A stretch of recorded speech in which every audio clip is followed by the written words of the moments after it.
Rio Hondo Prep Football is one of the best kept secrets in all of Southern California. As one of the smallest enrollments year in and year out, the Kares have won 14 CIF championships and have been one of the most successful programs throughout their history. Welcome to A Charge to Keep, the official podcast of Rio Hondo Prep Football. And now, bringing you the latest news and content from his alma mater, a CIF champion in 2001. From the class of 2003, here's your host, Matt Ursima. What's up, Rio Hondo fans? Hope all is well out there in the warm summertime. Is a good time of year, a fun time of year. No school, some vacations maybe, but you know what?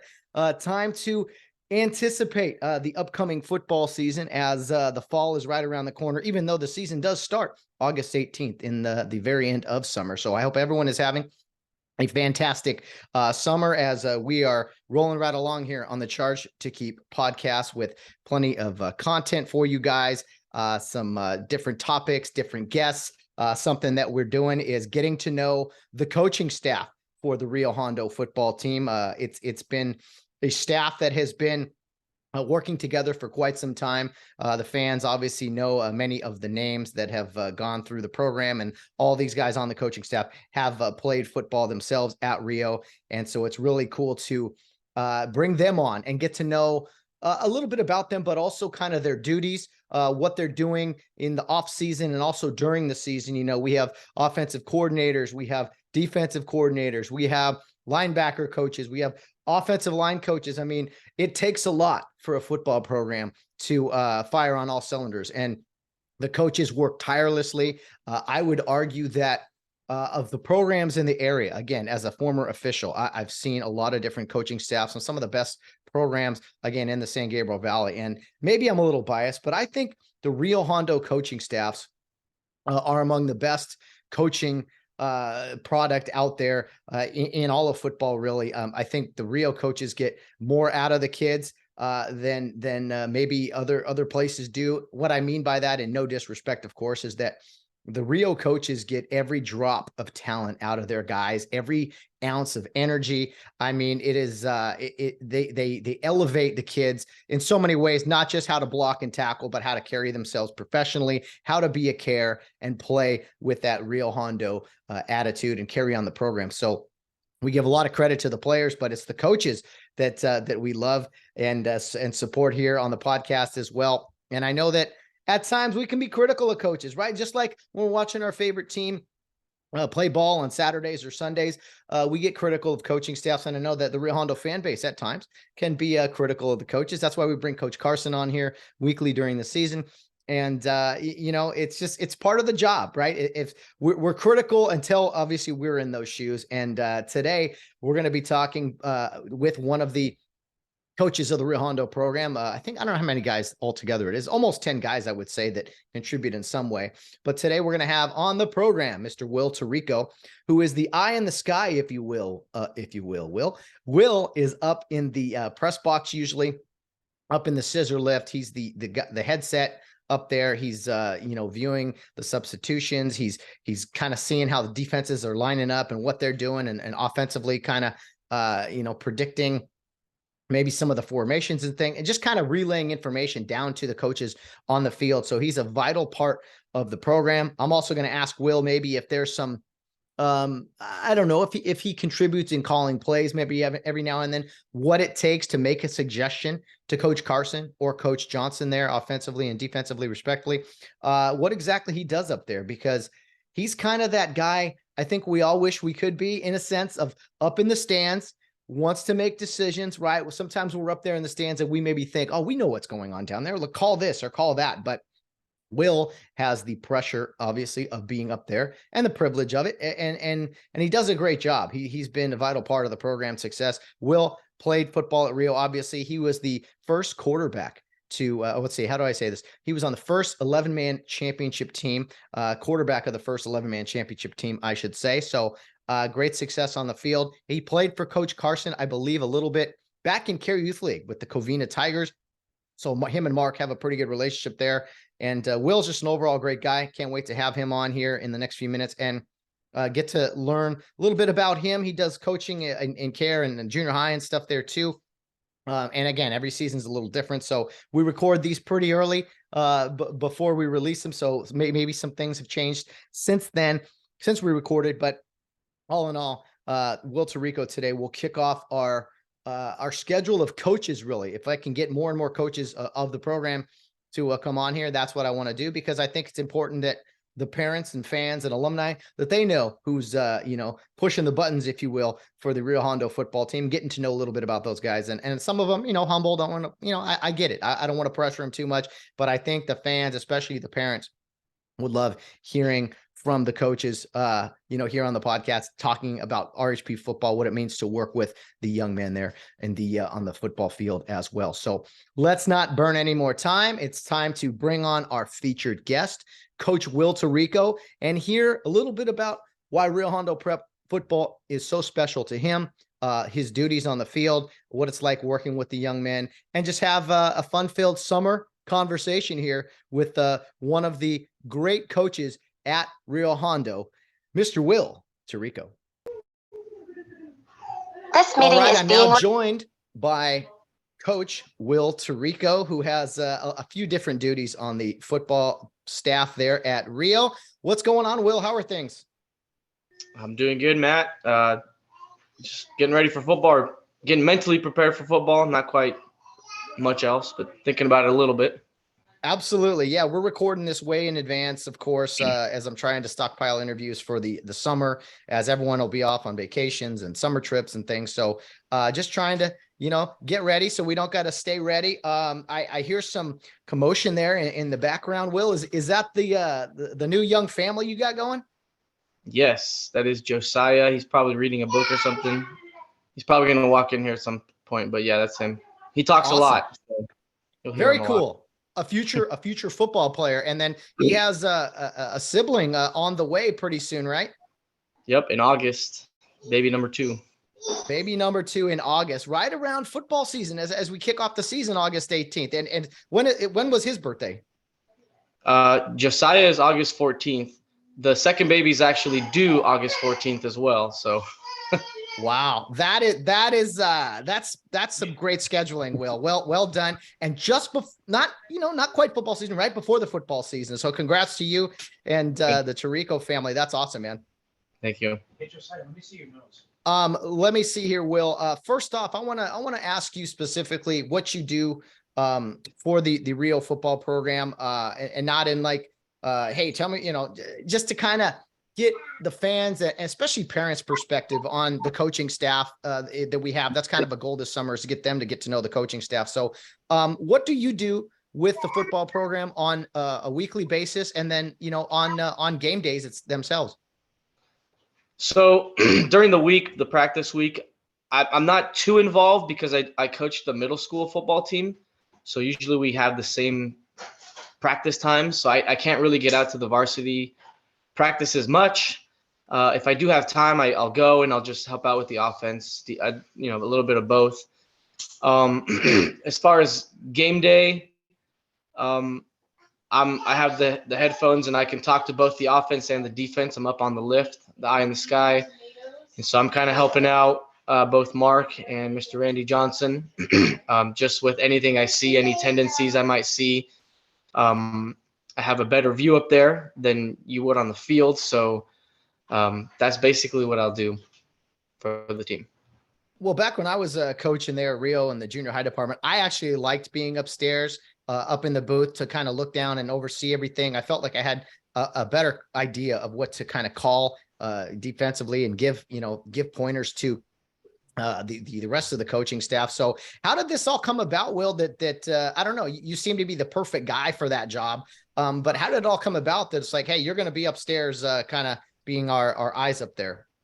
I think what I remember, the year after I graduated, I was helping out, and Mark just asked me to go up on the lift. And so ever since I was 18, 19 years old, it's been a while. Yeah. Wow. I've been going up on the lift and helping out. So So let me ask you this without giving away any secrets, really. You're obviously up there. You can see maybe the other team, their substitution tendencies. You can see formations maybe a little bit better up there. How often would you say you maybe suggest a play? Randy's down there calling the plays. Mark is running the defense with assistance and everything. But how often would you say you suggest something to be like, hey, I think this is going to work? And then does it usually work? I guess is the question. So as far as when we're on offense, I think Randy does a great job of calling the plays. Like, he is incredible. So I usually help out with how the defense is lined up. As far as suggesting plays, maybe every once in a while I'll say, I think this is going to work. And, sometimes it works, sometimes it doesn't. But I think defensively, I get to pick up on their tendencies. I get to see how they're lined up. And there's been a few games where the other team, I don't know, maybe they're not coached as well, and it's easy to pick up on what they're doing. And so almost right when they break huddle and they're in their formation, I can tell Mark, hey, this is what they're doing, kind of thing, or I think this is what they're doing. So I feel like I'm a lot more successful on the defensive side. And then that also has a lot to do with scouting, watching film, and picking up tendencies on film. And so I'm able to see kind of how they run their offense and what they like to do in certain situations. And so I do suggest a lot more, or not suggest, but I tell Mark on defense what I think they're doing. And that is I'm a lot more successful at that. Interesting. Yeah. And coming from a former quarterback, it's interesting that, you kind of are more influential on the defensive side of the ball. And Randy not only has the great offensive mind that he has, but he's got Dave Drain down there working with the line. They got the tablet, the iPad, whatever it is. They can kind of see formations and stuff from up there as well.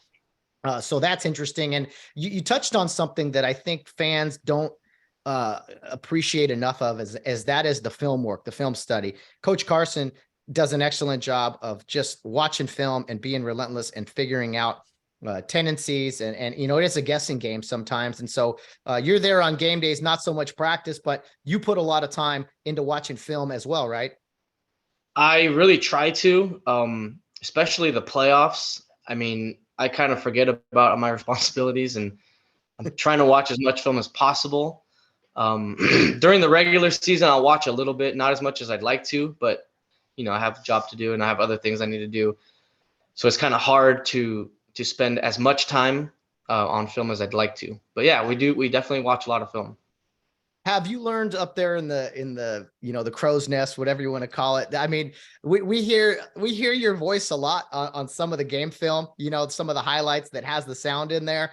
And a lot of times, I mean, have you collectively looked at yourself and been like, oh man, I react quite a bit, or maybe I need to, I don't like hearing myself. I don't know what I'm asking exactly, but just, is it kind of, I mean, we can tell you care about the game and what's going on, and your instant reactions really are pretty priceless up there. Yeah. A few years ago, they actually made a video of my reactions. And I think after that, I kind of started thinking about what I'm saying. And so I've kind of toned it down a little bit, but you're right. When there's like something that happens right away and you get excited, like, it's hard for me to hold that emotion in. So I'll just say what I'm thinking, or I'll be excited about the play that we made or whatever. So, but yes, I'm trying to be a little more careful, especially like if there's a tendency that I pick up on, I don't want to be too loud to let everyone know. But yes, I know what yeah. No, and you know what's cool, Will, is you being up there in the booth. Like, so many of us fans, like the fans in the stands, like you're up. Sometimes fans can be critical because they're up in the stands and they have like a pretty decent view. You got an even better one, even higher. And so sometimes you feel like when you're watching your team, no matter who it is, you feel like, man, why aren't the coaches doing something that I see? And so that is kind of the value of you being up in the stands, is you have kind of that almost fan perspective of being like, hey, let's relay this down to the coaches. So in a way, you represent all of us, Will. I guess in a way I do. I love being up there too, because you get to hear, well, when you're on the opposite sideline, you get to hear the other fans and you get to hear what they're saying, how they get frustrated at the stuff we do, that kind of thing. So I love being there, a different perspective. And yeah, it's really cool to hear the fans. Let me ask you that about being on the other sideline, because I'm always curious about other teams and how they respond or react really to Rio Hondo. I think a lot of times it's kind of like, really, this is your team. And then after a few series, it's like, oh man, these guys can play football. So are there any memories you have of playoff games or big games or whatever, of just like, again, we're not here to knock the other team. I like hearing from the other team, the Boron coach, the Poly coaches, just kind of get that outside look at Rio Hondo. But would you say that a lot of fans from other teams or coaches or whoever, they're surprised by Rio Hondo, or is there kind of like this, I don't know, fear or respect for Rio, or do you think that's earned over the course of a game? Well, I can think of a few examples. Boron definitely comes to mind because you're very close to the fans over there, and those fans get pretty rowdy. When we first started playing them, man, their fans were just loud. They were just shouting nonsense, but it's like, that's just the way they are. Their fans are crazy. I can think of a game when we played Santa Clarita Christian at Oaks Christian. Their coach was actually, I don't know if he was in the booth under us or next to us, but I remember I think that was like a 50-40. It was a shootout, but their coach got really frustrated and he was yelling. He was like, how can we not stop this? And so I love hearing that when the coaches get upset. And the same thing happened at Charter Oak. Their defensive coordinator was just so mad. I remember when their nose tackle went offsides a couple times, their coach just started yelling over the headset, started telling them to take the guy out. He can't do it. And to me, that's really cool. I'm happy because obviously we're doing something well. I don't know if coaches are necessarily, or even fans are necessarily, surprised at how well we do. I think they're starting to realize that, hey, Rio Hondo is a football team. They play football well. So I haven't really heard much surprise, I guess. I think Charter Oak, you could tell that the fans were a little like, what's going on? But that's just recent memory that I can think of. No, that's some good stuff right there. And I always ask, because like last year in the playoff game, right, against Norwalk, I think when that game started, but also when we walked on the field and everything, I think I heard after the game from other players from them, and they were like, man, we did not expect that, basically, for that game to transpire. They thought they'd blow us out and run away with it, and we couldn't stop them all night, but we did battle and lose that game by 1 point, represented well. I think what's frustrating in other teams, Will, is that they know what Rio's going to do for the most part. They're going to run the ball a lot. You mix in some play action, but you got that little toss game. You got the counter game that's kind of been around forever. And I think that's what's so frustrating in these teams, is like, why can we not stop something that we know is coming? I mean, what would be your take on that? I think that's right. I think when you scout Rio Hondo, you know, yeah, you're right. You know what's coming. And usually the other teams are bigger and they're probably faster and stronger.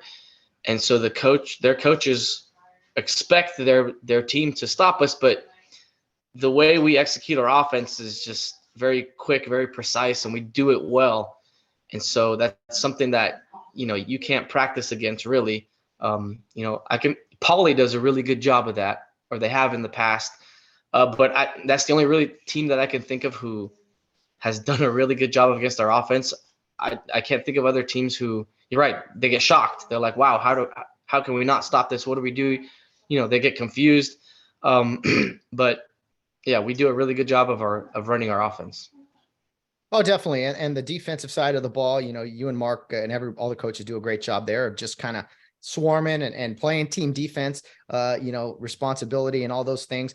So yeah, the coaching staff, I'm so excited to get to talk to these guys this summer and get this info out to fans, because I think Rio Hondo football is in very, very good hands with the coaching staff. Will, you mentioned you coach the junior high program. So how do you balance out you're committed to those guys. You're playing, I think, usually Thursdays.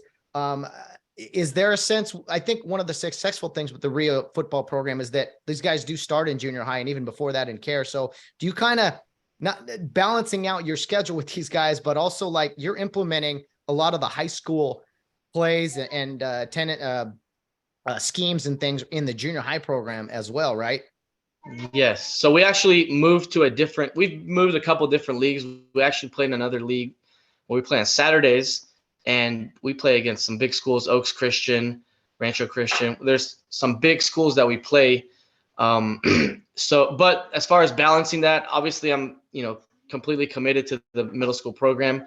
And so if there is a scheduling conflict, I will go to the middle school stuff. There usually isn't. We try to keep it so that there's no conflict.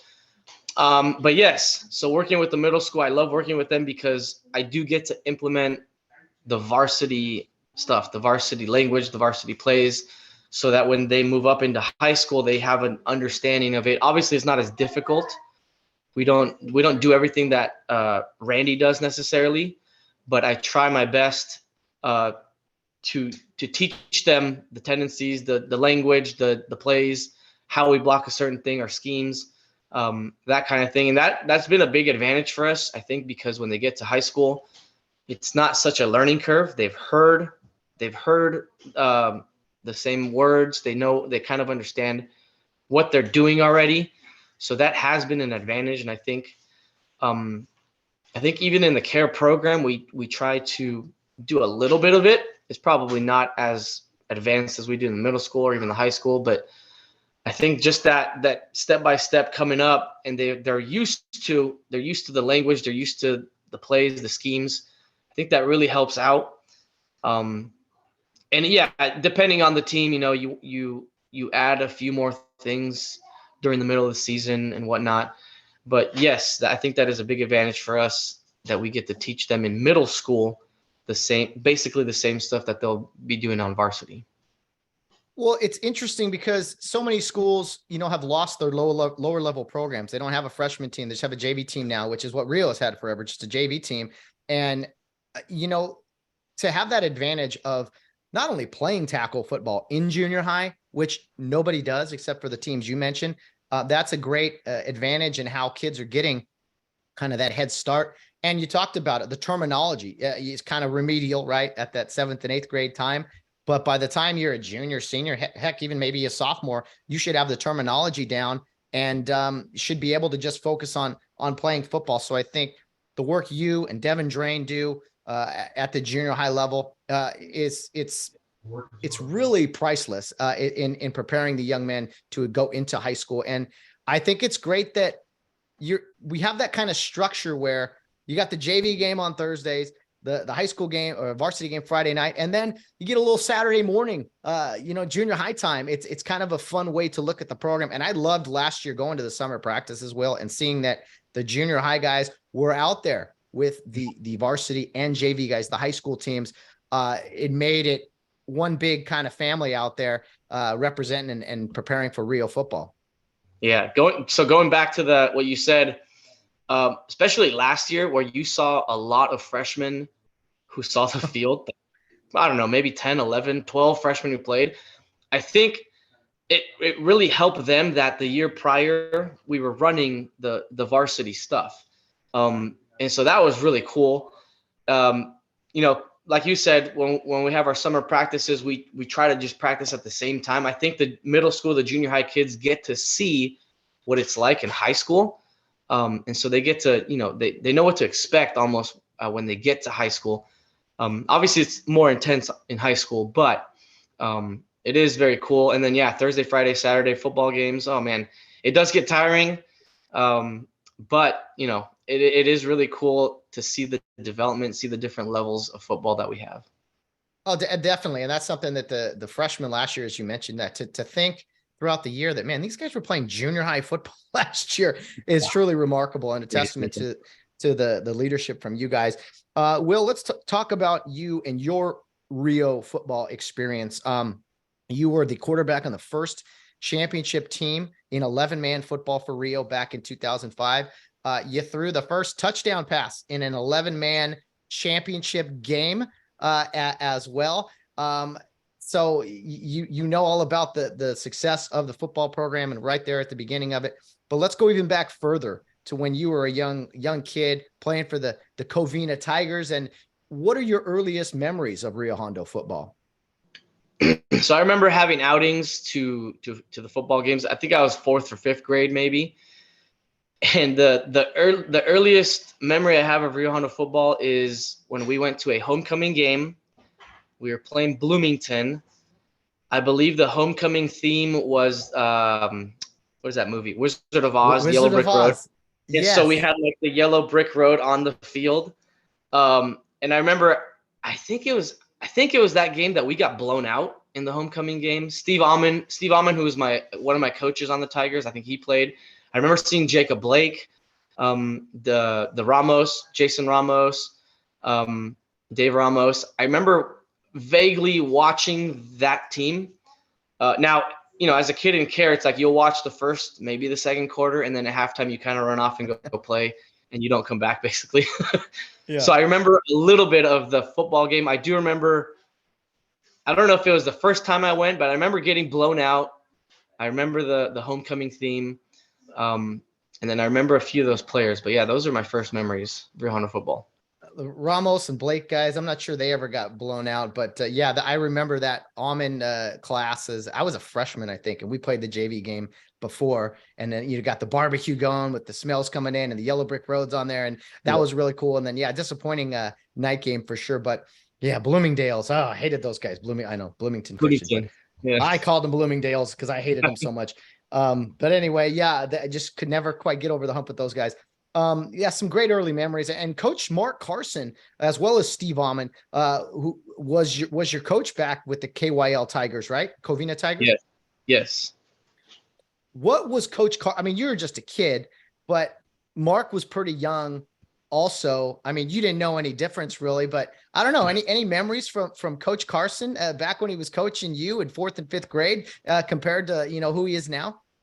I mean, I think he coached me even when I was in 2nd and 3rd grade. He might have been like an assistant, but man, Mark was always just into it. You could tell he loved what he was doing.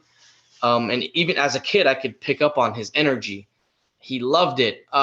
One thing that he actually still does is that he always tried to get the Tigers the best uniforms. Like he tried to make us just look way better than everyone else.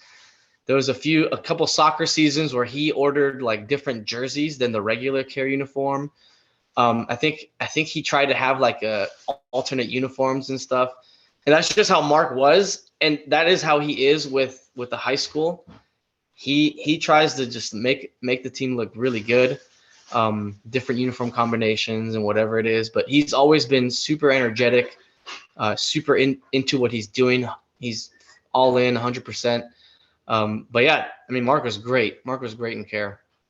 I just remember he'd do like to the uniform stuff. He'd have the jerseys like tailored with the elastic. He'd have his mom do that stuff. He'd have you guys show up an hour and a half to your championship games and spat up your cleats with tape. I mean, he was all in, and you just knew he was going places as a coach. And I think he's done a heck of a job as the head football coach of Rio, especially after going into high school. When we were freshmen, I think is when he started working as an assistant in high school. And it's just kind of like he's been destined to be the head coach of Rio football someday. And it started back in those Tiger days. Yep. Long time ago. Yep. Long time ago. Right. Well, Will, let's talk about your playing career. Obviously you go to Rio, junior high football, like you mentioned, but when you get to high school, it's the real deal. And you were in my brother Sam's class, or he was in you guys were in each other's class, we'll say. You guys were freshmen when we were seniors, me, Bill Ritter, Devin Drain. Any memories of being freshmen? We didn't pick on you freshmen too bad, did we, when we were seniors? Nah, we didn't. No, we didn't really practice with you guys. We stayed on the JV field. I mean, memories of, I remember the championship your junior year when I was actually one of the water boys. I think I've told you this before, but like when you scored the game-winning quarterback sneak, I remember thinking like, that's my dream. I want to win a CIF championship on a quarterback sneak.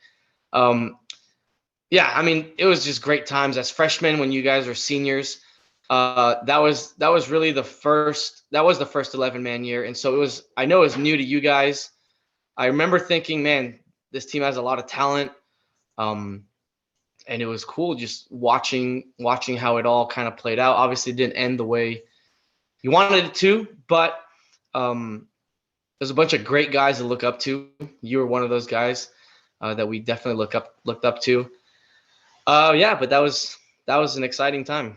Oh man, yeah, definitely. And Appreciate you bringing that up. That was a fun memory for sure. I felt bad. Victor Almaceus and Landon Goodwill, they got us down to the 1 yard line in overtime. And it's kind of like, well, we got to go quarterback sneak here. So yes, I got to score the final touchdown in the 8-man era, a walk-off championship win, something that's, I don't know, put on my resume somewhere, but a fun memory there. And then Will, you eventually were the varsity quarterback as well. And you led the Kares, which we'll get to here, to their first 11-man championship. You threw the first touchdown pass in a championship game at 11. So a little bit of history here. We got the last 8-man championship quarterback and the first 8-man or 11-man championship quarterback here on the screen. I don't know what it means, but it's fun to talk about.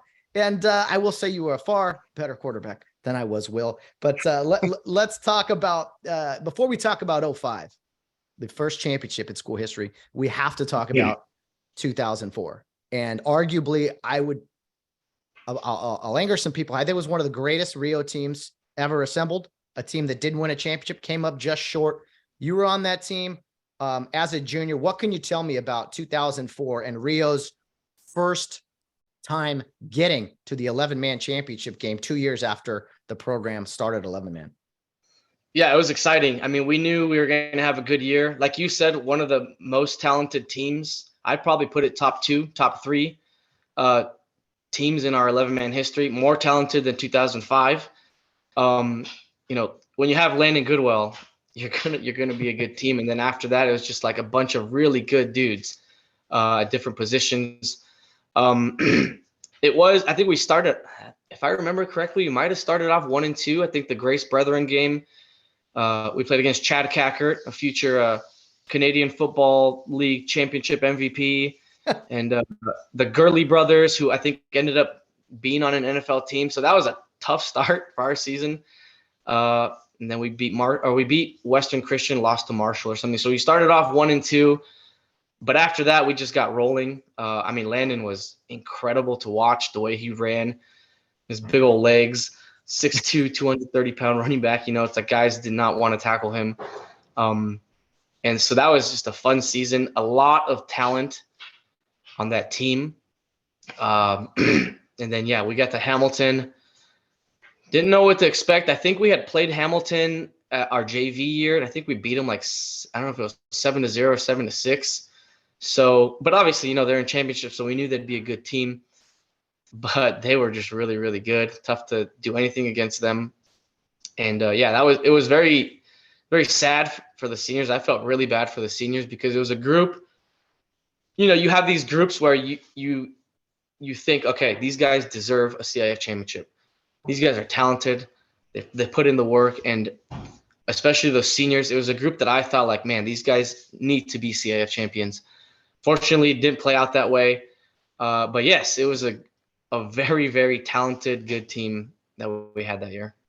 It was going to be so poetic because in 2002, when Rio first won 11-man, your freshman year, my senior year, we started the year at Hamilton up in Anza. And I think we won that game like 12-7, the varsity guys. And it was going to be so fitting that 2 years later, we return to where it all began and play the first 11-man championship game in school history up in the high desert or wherever that was in Anza.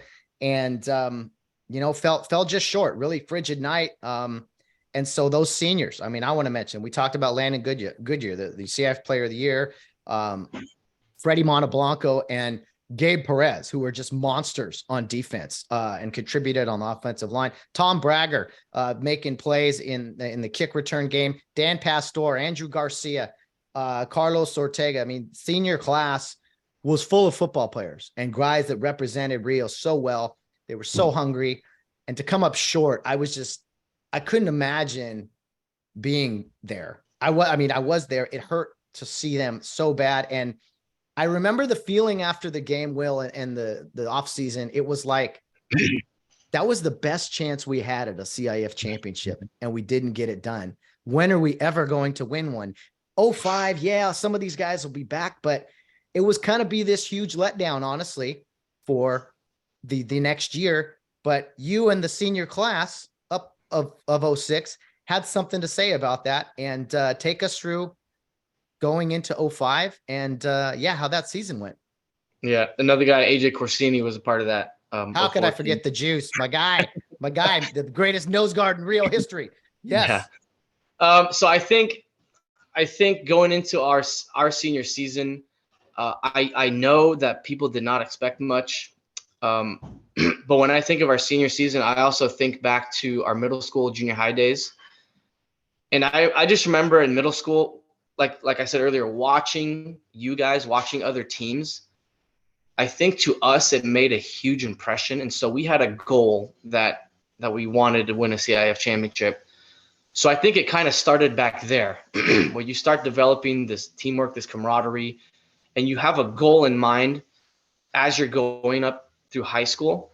I think that's where it started, and our group was so connected. I think that was our strength, that we were so connected, so together. We weren't the most talented. We weren't the biggest, fastest, strongest team, but I think the way we worked with each other was a huge reason why we even had a chance to make it to the CIF championship. Obviously, some things have to go your way. I can think of the final game against Campbell Hall. Their future Division I defensive end, I think he broke his pinky in warmups, and so they took him to the hospital, and then he came back, I think the second quarter or something. Their running back, who ended up, I think, going to Yale, he had like a cast, or he had a broken arm the week before or something. And so obviously things had to go our way a little bit. God helped us out. And then you just think of that game, how sloppy of a game that was. We got 5 turnovers, right? They threw, I think, 3 interceptions and 2 fumbles or something. And I mean, our offense, we might have had 100 yards of total offense, but we did what we had to do, and it mattered. And just defensively was incredible, the way we just worked. It's like bend but don't break kind of thing, and we were all in it together. I mean, as cliche as that sounds, all 11 guys out on the field were working for each other. And I think, like I said, we weren't the most talented team, but our camaraderie, our brotherhood, the way we worked together was the strength of what we had. And that CIF night, we definitely used that and pulled out a win. Well, it was quite a team. Again, you senior class came back and really just did great things. I mentioned my brother Sam Hersema, Joe Padilla, Bill Baumgardner, John Collins, Nick Gonzalez. I'm sure I'm forgetting some guys out there. Jalen Wong. Trying to remember some of the other names from that senior class. Alex Gadula, man, some of the kicking he did. Kirk Coulter, player of the year, scored the touchdown that pass you threw to him, and then was a monster defensively. Who else are we leaving out? Senior class. Dave Guerrero, the center. Darren Sullivan. Offensive line. And who else? I think so we had 10 guys. We had 10 guys. Oh, did you? 10 seniors? We had 10 seniors. Man, but what a team. And defensively, yeah, the Rio wins that final game 10-7. First CIF championship, 10-7. It's not, again, style points. Football is a beautiful game that way. And you talked about things going your way. I have this weird memory, Will, as I'm sure that's something you and I connect with. I think I remember you guys lost one game that year by 1 point. Yep. Arrowhead Christian. You guys went for 2 at the very end and missed it. But something you told me back then, and my brother, whoever relayed it, of, let's see, 10 game season, you go 9-1, and then 4 playoff championship games. You guys won 13 of the 14 coin tosses for the game. The only coin toss you lost was the only game you lost. Is that true? Do you remember that? To the best of my knowledge, I think that's true. I don't remember. I remember at the time, I think that's what it was. And you don't really think about this stuff. Yeah. Like, you don't ever remember, like, oh, we won the coin toss. But for some reason, that stuck out to me that year. And I think I remember mentioning that. And so we won every coin toss, but the game we lost. Yeah. But because you were the captain out there, and most likely the spokesman who was calling heads or tails, or the other team, and so you were out there, you had that information. And I Right. just remember, towards the end of the season, you brought up, man, the only coin toss we've lost is Yeah. Arrowhead Christian. Yeah. Someone else who was a big influence on that team was United States Marine Bill Lee, who kind of came in and really whipped you guys into shape, specifically after that loss to Arrowhead Christian early in the season. Talk to me about, was it Lieutenant Lee, Major Lee? I lose track, and the great conditioning coach that Rio Hondo had back then. Yeah, I mean, that started in the summer. You know, a guy who just came back from the Marines, probably, you know, ready to just fight someone, but he let out all the energy on us. And so he had us working hard. I mean, we conditioned like crazy. I remember just we'd have to do these 200-yard sprints and make it in a certain time. And if we didn't make it, we'd do it over. And so, you know, we'd be pushing each other, like literally pushing each other to make it. And I think that kind of thing just brought us even closer together than what we already were, because we were working for each other, you know. But man, Bill was great. After that loss at our team dinner, he just kind of mentioned, like, you guys aren't good. He kind of just put us in our place. Like, you just lost to this lousy team. You aren't good. And I think it woke a lot of us up. But he was such a great motivator throughout the season. The week after the Arrowhead Christian lost, we beat an undefeated Maranatha team who was getting a lot of publicity. We beat them 50-0. And man, I just remember thinking, wow, Bill just whatever he said, whatever he got into us, like that definitely helped. But yeah, Bill's incredible. It was kind of like from that moment forward, you're like, okay, we're going to do whatever this guy says, even more than this that we did in the summer. And he's kind of a huge key to our success moving forward. I remember all you guys hugging him after the championship game, like almost like, thank you for pushing us so hard.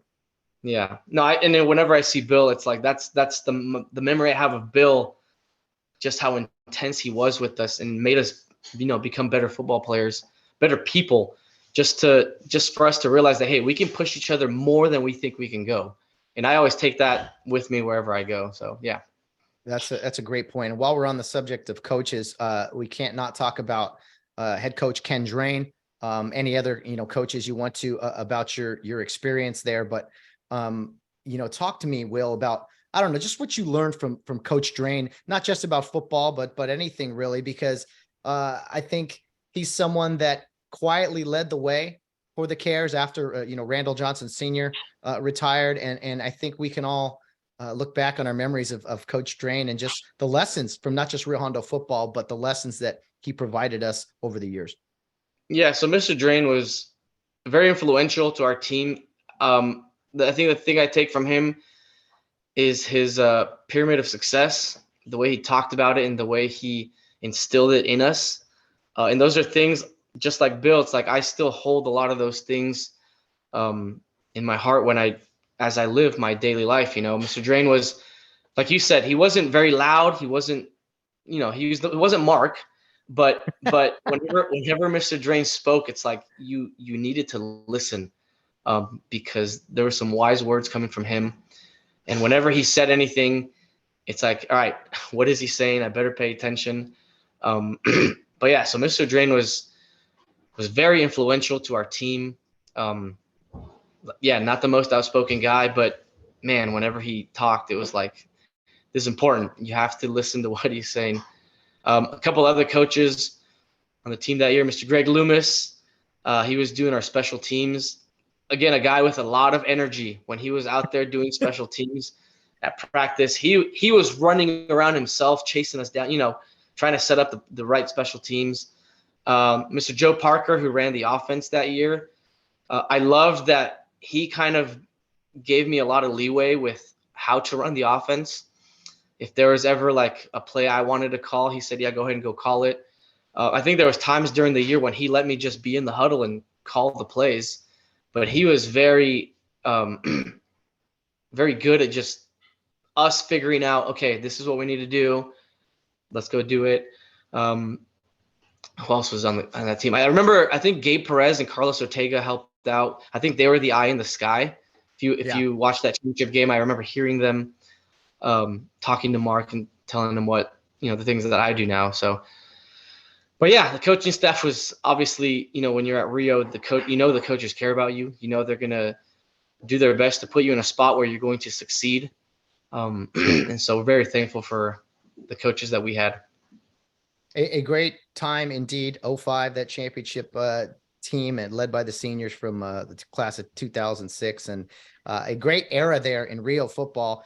Another great era a few years later was, the 2011, 2012 championship teams. And your brother Christian was a big part of those teams. How fun was that, watching your brother play on arguably two of the best teams Rio's had, and the last two championship teams that Rio's had? Yeah, that was that was a lot of fun. I also remember it being very emotional for me because I just wanted him to win so bad. And man, they went back to back. Yeah. So it was incredible.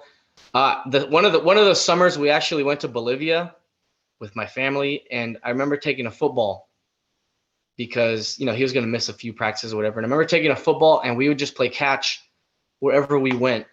We would be like at a bus station getting ready to get on a bus to leave, and we'd just be throwing the football around.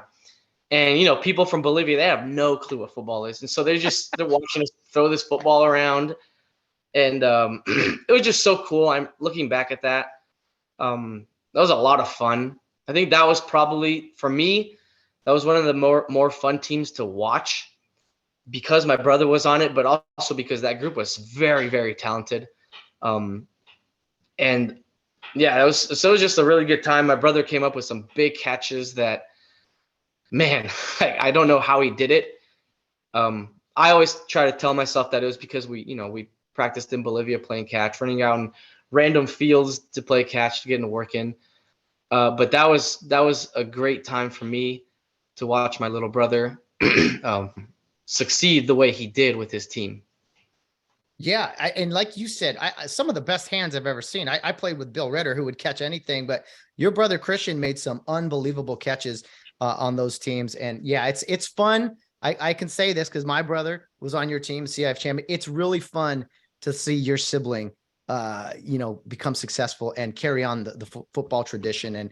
And the Torrico family is definitely etched in the football history books for that, very much indeed.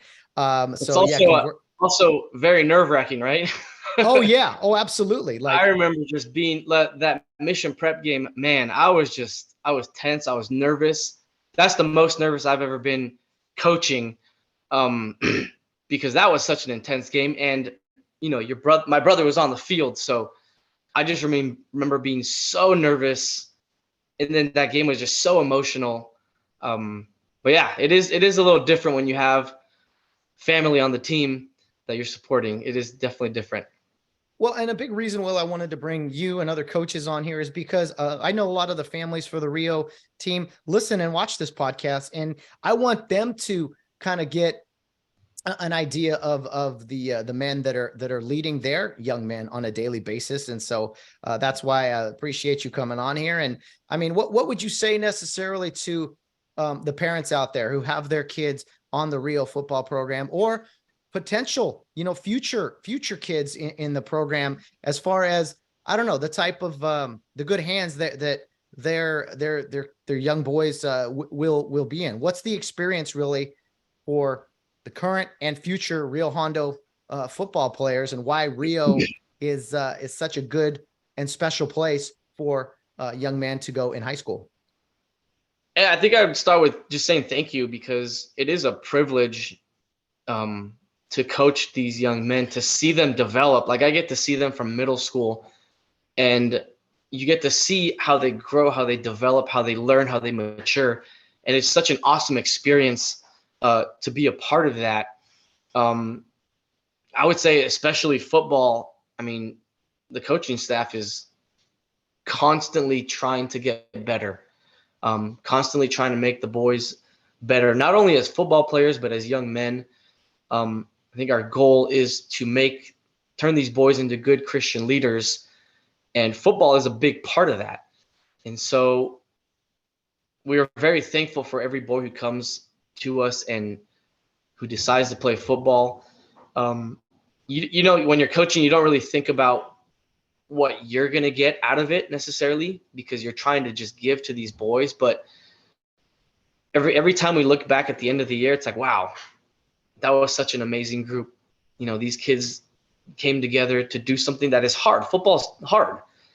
And they fought together. They learned, they grew, they developed their abilities. And so that's always, to me, that's one of the coolest things. Another thing that I really love is when you watch film and you watch the sideline. I love watching the sideline because it's like even the boys who don't play much, they're into the game. When something exciting happens, they're jumping up and down just like the guys who are playing. And to me, that tells me that these guys are all in. They're committed. You know, you see other highlights, other teams. Might be a few guys who just kind of stand there. They're not excited about what's going on. They don't care. But when you look at the sideline of a Rio Hondo Prep football game and something awesome happens, it's like everyone is just into the game. And I started noticing that a few years ago. I don't know why I thought about it, but I just, I thought of especially the international students who come from different places and who've never played football before. And I watched them on the sideline. I was just curious. Watched them on the sideline, and we'd score a touchdown. And those kids who barely know about football would be just as excited as the other kids who have been playing football their whole lives. And to me, that said something to me. Is like football, Rio Hondo Prep football just brings everyone together. It's such a great way to just be together, be one group. And I just love that. And so, that when you're coming to Rio, especially the football season, when everyone is together, you're going to get such an awesome experience. I would say parents who are looking for programs, sure, we might not develop a Division I player every year, but there are so many more things that we get from football that these kids grow up and they learn through the football program. Very, very well said. And yeah, we're creating Division I people for life, really. And yeah, I think that's important. And, last year, Ryan McCullough showed that, hey, you come to Rio, you can land anywhere, as far as getting D1 offers and stuff, because it's all about attitude, perspective, and just effort, really. So, and congrats to that team last year, who I think will go down as the first team on this podcast. And I plan on doing this for quite some time. And do you have any, I don't know, what are your, before I let you go, Will, do you have any suggestions for the podcast, or maybe some things you like most about it? It's a privilege for me to talk to the young men, the day after games and to talk to alumni and stuff. But I don't know, I'm always up for criticism or suggestions. So what do you got for me? I've told you from the beginning, I love what you do. I love this idea that you had to cover the football program the way you do it. I think it gets the kids excited. It gets the fans excited. I always look forward to your podcast. And so after the football games, we always go watch film. So we're dissecting what's going on, but I'm always waiting for, Matt's post-game podcast, post-game interviews. I love hearing the boys talk to see how they feel. Yeah. I love the interviews that you do because there's a lot of kids who you don't really know much about them. Especially older alumni, like you're not going to know who these kids are. And so when you do the interviews, it gives them a little bit of a perspective of what they're like. We get to see it all the time because we're there with them. So we kind of know the kids, but there's a lot of things that you don't know about them unless you do like an interview type thing. I also think it's brought a lot of alumni back together because they have something that they can all watch, When I've talked to a few people, man, they just love the podcast. They love the coverage. And I think it's unique. I mean, how many high schools do something like this, And so I think it gives us a little bit more credibility. I think when kids are like, wow, these guys have a podcast, they have all these things that are covered. We're being covered. Sorry, I just got a text from my brother. Looks like he's about to deliver his baby. All right. Breaking news here on the Charge the Key podcast. Yeah, that's pretty exciting. But anyways, I just think the podcast is great. I love it. I love how you're always there early usually have like a tie on. I don't know how you do it in 100-degree weather, but Hey, it's you do easier it. than football gear, brother. Come on now. You can I put guess. But you're very professional about it, and I just love it. I love the coverage. I love seeing you just to be able to talk to you. We have a lot of things that we like. Yeah. So I just love that, football season. Hey, we know Matt's going to be there. Just such a great thing for us. Well, it was so fun, like kind of rediscovering this love of mine, and just kind of when you discover something, discover a passion, you're like, wait a minute, this could be something a lot of fun that people enjoy, and it's an honor. It's an honor and a privilege for me to do this because it's not about me by any means. It's about the football program. It's about the young men and alumni and connecting us all, because I think we've all needed that kind of over the past few years, kind of this something to cheer for and coming together. And so no, I appreciate the kind words, Will Torrico. Appreciate you coming on. I appreciate all that you do, the hard work behind the scenes. And man, August, we kick things off. Can't wait for that. But you have a 1-year-old birthday to celebrate, and then hopefully right around that same time, so you can have those joint birthdays later in life. Maybe maybe the same date, baby number 2. So congrats to you, man. Thank you. It's gonna be 2 years old. Josiah's gonna be 2, so they'll be 2 years apart. Oh man. And then we got another nephew coming. So man, exciting times over here.